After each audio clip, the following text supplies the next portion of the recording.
अब अपना प्रोग्राम आगे बढ़ाते हैं। मैं हमारा दोस्त है, काविश में काम करता है और हमारे इंडिजेंस का एक फ़र्द है। मैं जानब खासकली से गुजारिश करूँगा को आए और अपने ख्यालात का जाते हैं। जानब खासकली तो तालीम में कोई पाबंदी नहीं है। मेहरबानी। सूर्य मरी सोबखे त दिल जा वहम विसार हण भाला विण भाकुरे आडो ढालम ढार मथा तेग तरार मार त मतारो थी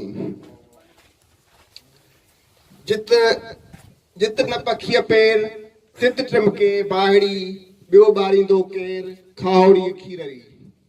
अॼु असां बारिया टाउन बाबति जेको सुप्रीम कोर्ट जो फ़ैसिलो आहे उन जे हवाले सां हिते गॾु थिया आहियूं।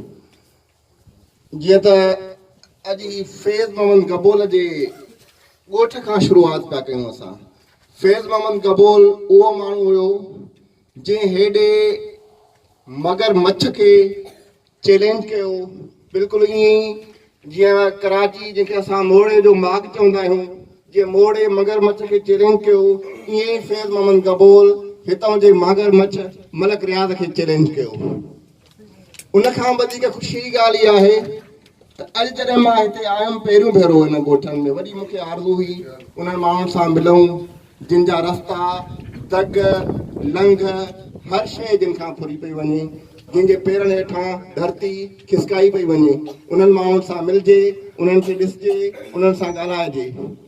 अॼु मूंखे हिते ॾिसी हिकिड़ी ख़ुशी इहा थी त असां चवंदा आहियूं त रुॻी बाशोर उहो आहे जेको 4 जमातूं पढ़ियल आहे। बाबा फैज़ मोहम्मद त को पढ़ियल न हुयो, मुंहिंजे ख़्याल में कोन पढ़ियल हूंदो।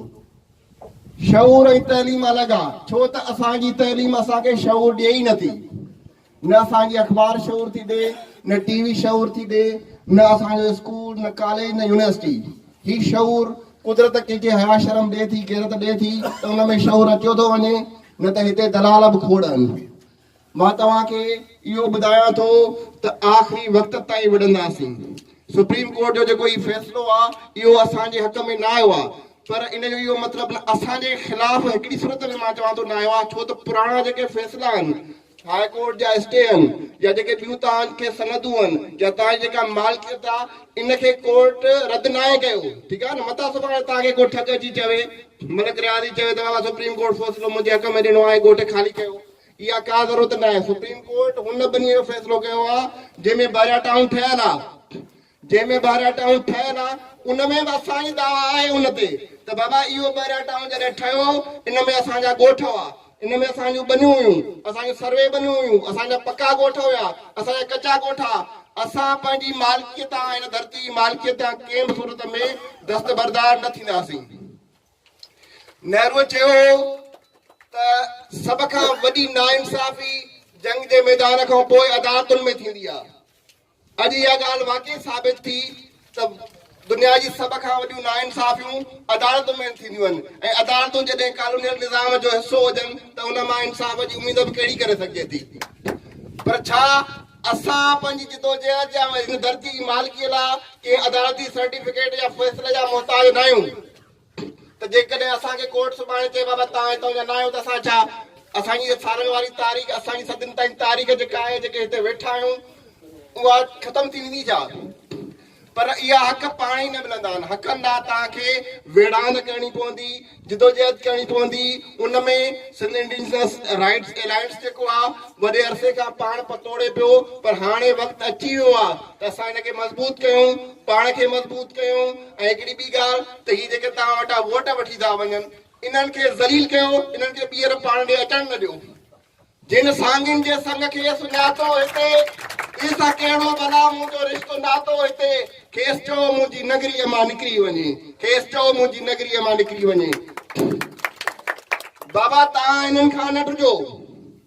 असां 10 आहियूं या 50 आहियूं या 75 आहियूं, पर जे असां साबित क़दम आहियूं त हिकु ॾींहुं हिननि खे ज़रूरु शिकस्त ॾींदासीं। अहिड़ा जेकॾहिं 100-500 माण्हू भाड़िया गॾु कयूं जेको बिरयानीअ ते वेही भॼी वञनि, उन्हनि खां सुठो आहे त असां भली थोरा हुजूं पर मज़बूत हुजूं, साबित क़दम हुजूं, इंशाअल्लाह कामयाबी असांजी थींदी। मां तव्हांखे हिकु ॿ शेर ॿुधायां। हा, अञा ऋण मारण अचे थी मता ईअं सम्झी मुआ मोर सारा मां सम्झां थो त अञा हिते दम आहे माण्हुनि में मता मलक रियाज़ सम्झे त बाबा इहो हिकिड़ो फ़ैसिलो छा आयो सॼी सिंध ख़ामोश थी वई असांखे ही पैगाम खणी अॻिते वधिणो आहे ऐं ॿी ॻाल्हि त ही वॾी देर पा जदोजहद आहे इन में ॾुख बि ईंदा तकलीफ़ूं बि ईंदियूं असांखे साबित क़दम थियणो पवंदो बिल्कुलु फैज़ मोहम्मद वांगुरु जो मूंखे यूसुफ मस्ती खान ॿुधायो त उहो जेल में हुयो जॾहिं पाण हुन सां मुलाक़ात करियां त हुन इहो बि ॿुधायो त बाबा मूं ते तशदुद कयो अथनि मूंखे लतूं आयूं अथनि पोइ बि उन हक़ तां हथु कोन खयो असां त डंडा ॾोटा आहियूं असां त लठियूं खाई था सघूं पर इहा गैरत करणी पवंदी क़ौमी गैरत करणी पवंदी इन सां ई हिनखे भॼाए ऐं बचाईंदासीं पंहिंजी धरतीअ खे महिरबानी थैंक यू